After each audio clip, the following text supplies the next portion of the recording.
tous, bienvenue à la maison pour tous de Shadrach. Nous allons vous présenter ce soir un parfait glacé au miel de sapin et à la gelée à l'hydromel. Donc pour cela, nous allons procéder par la gelée en premier lieu, avec de l'hydromel. Alors l'hydromel qui est utilisé est une boisson qui est faite à partir d'un mélange de miel et d'eau. Ce mélange de miel et d'eau va être mis en fermentation et les sucres du miel vont se transformer en alcool et on obtiendra une boisson qui se boit habituellement en apéritif et que là on va utiliser pour cette recette. Voilà, donc j'ai mis à fondre dans un peu d'eau froide 2 feuilles de gélatine que je vais incorporer à l'hydromel qui est tiède. Je remue bien le tout pour la faire fondre. Ça nous servira de base pour chemiser le fond du moule. Donc on en met à peu près 1,5 cm.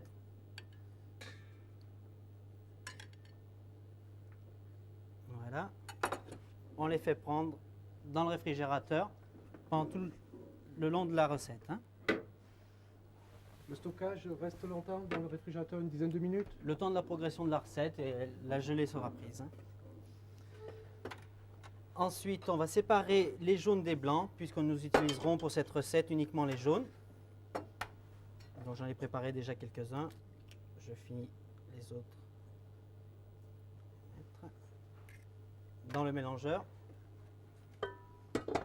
Et pendant ce temps, je vais préparer avec un peu d'eau et de sucre une sorte de caramel. On n'ira pas jusqu'au caramel, on fera un sucre qu'on appelle au petit boulet, qui est une des différentes phases de la préparation d'un caramel, puisqu'il y a le petit boulet, le gros boulet, le sucre cassé, et après on arrive au caramel.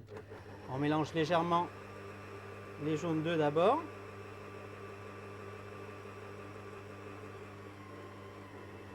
La difficulté du caramel, c'est de choisir la bonne température. La difficulté du caramel, déjà de ne pas se brûler les doigts, puisqu'il va falloir le toucher, ce caramel. Il va falloir le tester de temps en temps, en ayant pris soin d'avoir toujours un récipient d'eau froide et de plonger ses doigts de temps en temps dans le caramel, pour le jeter aussitôt dans l'eau froide. Le contraste du caramel dans l'eau chaude, en remuant avec les doigts, on va arriver à un petit grain. Alors, suivant comment est la consistance de ce grain, on aura ou un petit boulet, ou un gros boulet, ou un boulet cassant. Donc là, on va rechercher le petit boulet. Quand il sera à point, on le versera dans les jaunes. Alors pendant que la recette s'élabore, Monsieur Gilles Brun va nous parler un petit peu de labellisation pour les produits comme le miel de montagne. Oui, effectivement, au niveau des miels, nous sommes aperçus aujourd'hui que les miels de la Haute-Loire ont besoin d'être connus et d'une promotion. Nous avons commencé par une promotion au niveau des miels avec une foire concours qui se déroule toutes les années à Aiguille, en début d'octobre, au début du mois d'octobre. Puis une promotion régionale avec en mise en place d'une foire concours régionale qui s'est déroulée à Beaumont. Et maintenant, nous allons essayer d'obtenir une labellisation des miels sur les miels toutes fleurs de montagne et sur les miels de sapin. Ça sera une garantie pour les consommateurs et pour les transformateurs. Mais je vois que M. Faury a bien avancé sur sa préparation. Peut-être pas tellement. Je n'ose pas tremper les doigts. Je surveille avec beaucoup d'impatience. Non, toujours pas. Ça ne devrait pas tarder, ça devrait pas tarder. Et vous ne brûlez pas les doigts? Non, parce qu'on a prudence de les mettre dans l'eau froide avant. Donc ça ne risque strictement rien. C'est vraiment la phase délicate quand même de votre préparation. C'est ce qui va un peu décliner la recette. C'est le corps de la recette, c'est-à-dire si la cuisson du sucre n'est pas vraiment ce qu'on désire, l'appareil sera ou très mou, puisque c'est un appareil glacé, ou très mou, ou très dur. Il faut arriver à trouver quelque chose qui soit moelleux avant tout, quoi. Pendant que vous continuez la préparation du caramel, je crois que donc voilà, c'est bon. C'est bon? Ouais, c'est parfait. allez. Donc on va continuer la suite de la On est recette. en train de bien vérifier ça. Voilà, il faut que ça Voilà. râpe légèrement sur les doigts. On fait le petit boulet, le voilà. Donc on va le verser avec l'appareil en marche directement. Et on l'incorpore délicatement pour ne pas cuire d'entrée les jaunes d'œufs. Mais ils vont cuire insensiblement pendant à peu près une demi-heure, jusqu'à complet refroidissement de l'appareil. On va laisser tourner l'appareil pendant une demi-heure. Je vous en ferai grâce ce soir, l'appareil est prêt derrière. Mais le principe est celui-ci, donc d'attendre jusqu'à complet refroidissement de la cuve. Une fois que la cuve est bien froide, l'appareil aura moussé et les œufs auront cuit. Voilà. Donc, le miracle est là, le voici, l'appareil est ici. Donc le principe après consiste à le mettre dans un cul de poule. Hein. Comme on voit, les œufs sont cuits. On y incorporera donc le fameux miel de sapin. Alors ce miel de sapin, qui est un des fleurons de notre région Auvergne, c'est un miel au goût maltais, qui est un goût très prononcé, très marqué, et qui va donner l'essentiel du goût de cette recette en fait. Peut-être nous indiquer pourquoi vous avez retenu le miel de sapin?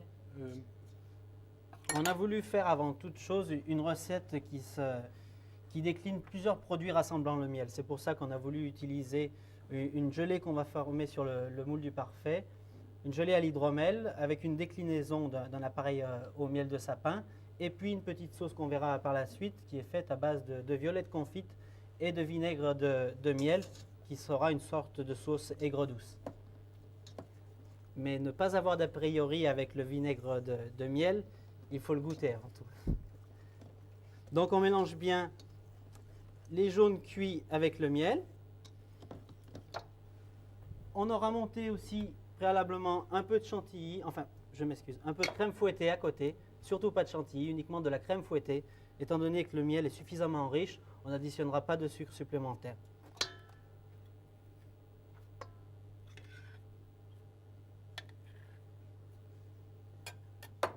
Voilà. Et là par contre, on le mélangera délicatement.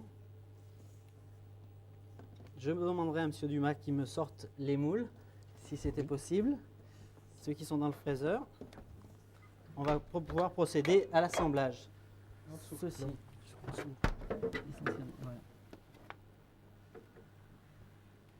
Voici. Voilà, merci. Voilà, donc ils sont restés une dizaine de minutes pour que la gelée se Voilà. solidifie. Là, ils n'ont pas eu le temps, mais je vous en ai montré un. Le voici avec sa gelée qui est prise dans le fond. Donc, une fois démoulé, après, sera sur le dessus. Alors, pour rappeler un petit peu la Saint-Valentin, on va mettre du pain d'épices. Alors, on a mis un petit cœur de pain d'épices dans le fond. Et on mettra aussi, à intervalles réguliers, une petite tranche de pain d'épices afin de rendre l'appareil un peu moelleux, que ça ne soit pas uniquement un appareil glacé. Voilà, vous remuez jusqu'à l'obtention d'une pâte homogène. Là. Fasse quelque chose qui soit assez homogène, oui. Ah voilà, on va pouvoir procéder au montage. Alors un petit peu de gelée, un petit cœur de pain d'épices, un petit peu de crème, Le pain d'épices de nouveau un petit pain d'épices, au milieu. Et on finira de monter avec le reste d'appareil. Voilà, comme ceci. Et maintenant, il n'y a plus qu'à les passer au fraiseur en les gardant à peu près 1h30 à 2 heures. C'est un dessert qui peut être fait donc la veille ou 2 jours avant, si vous avez des invités ou quelque chose comme ça. Voilà. Maintenant, vous allez donc nous proposer les sauces qui accompagnent ce Alors on va dessert. procéder à la sauce.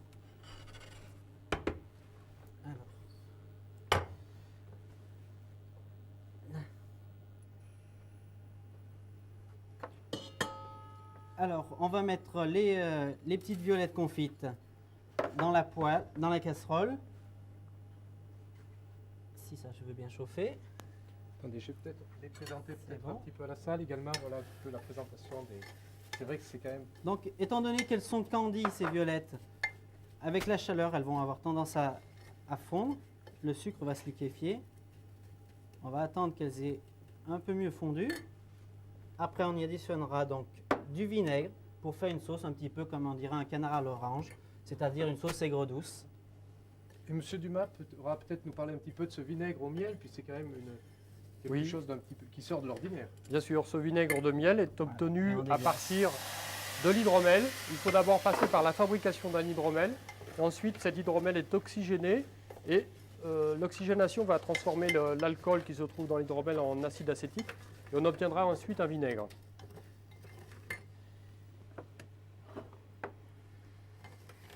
Et là, vous laissez cuire longtemps? Là, on est en train de...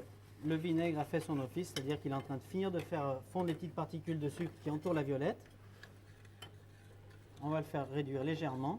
Et après, on additionnera un peu de crème fraîche et la sauce sera terminée.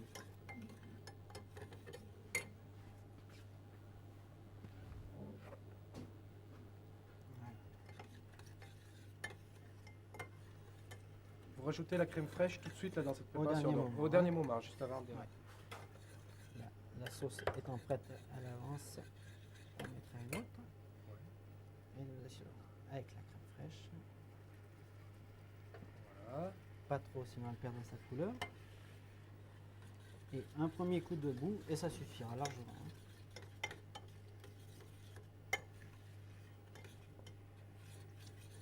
Je m'excuse. Je vois que les C'est une mauvaise spectateurs salivent, habitude. mais c'est vrai qu'il y a de la couleur, il y aura, je pense, du goût. Et on va pouvoir procéder à l'assemblage maintenant. Je pense qu'on n'a rien oublié. Et de l'originalité. Donc, Voilà. donc les parfaits qui ont été démoulés. Et on va y mettre la petite gelée dessus.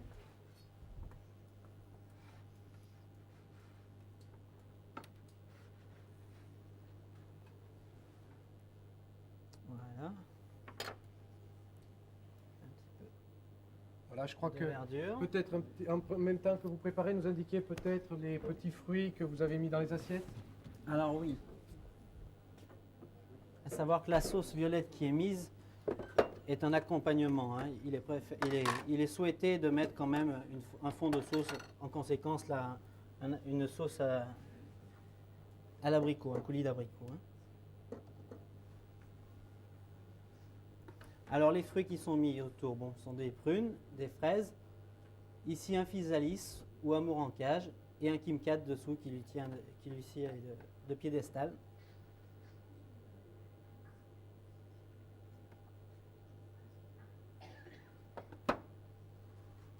Pendant le dressage, peut-être, Monsieur Dumas, une ou deux précisions sur les miels, peut-être, je sais pas, on entend des fois parler de miel liquide, miel solide.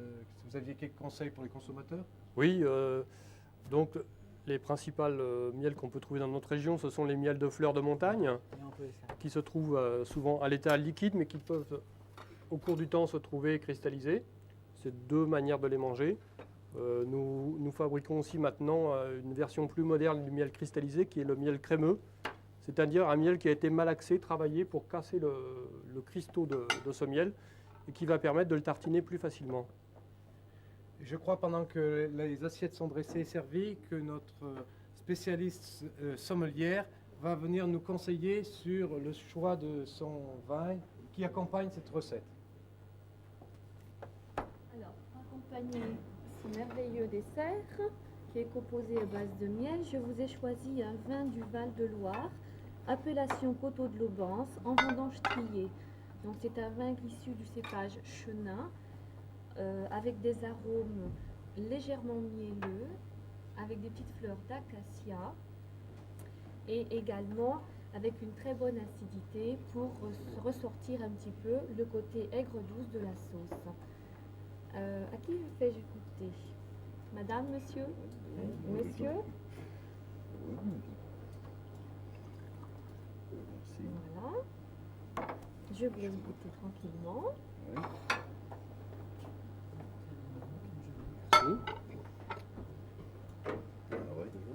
Délicat.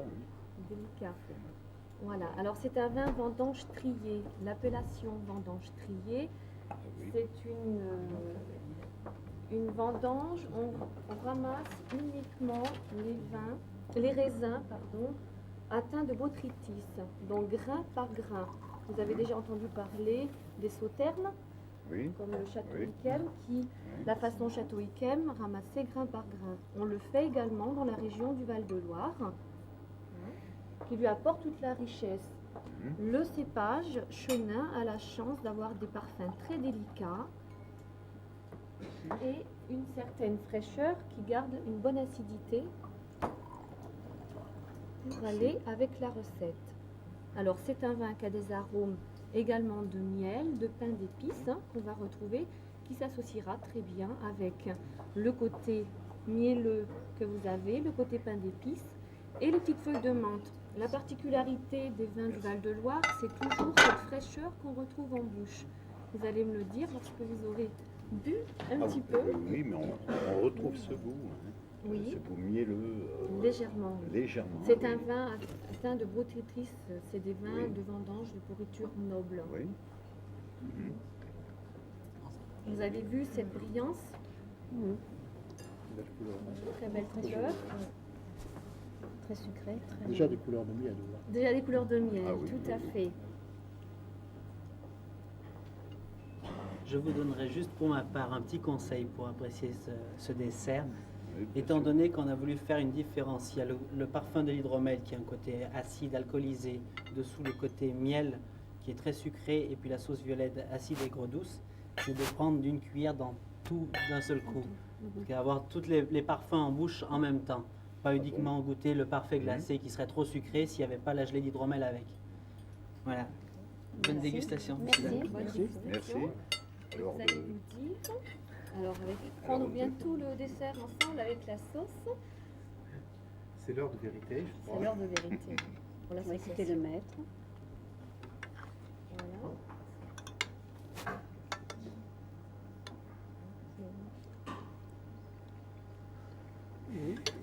Très bon. Très bien. C'est très fin, effectivement. C'est très fin et très frais comme dessert également. Donc, pour associer le vin, c'est toujours très délicat d'associer une sauce aigre douce pour aller avec les Donc, c'est vins. pas parce d'épices, que c'est hein, toujours de- très délicat. Voilà. Je crois Ça avait une note de moelleux dedans.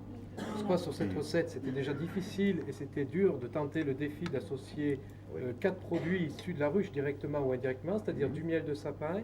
de l'hydromel de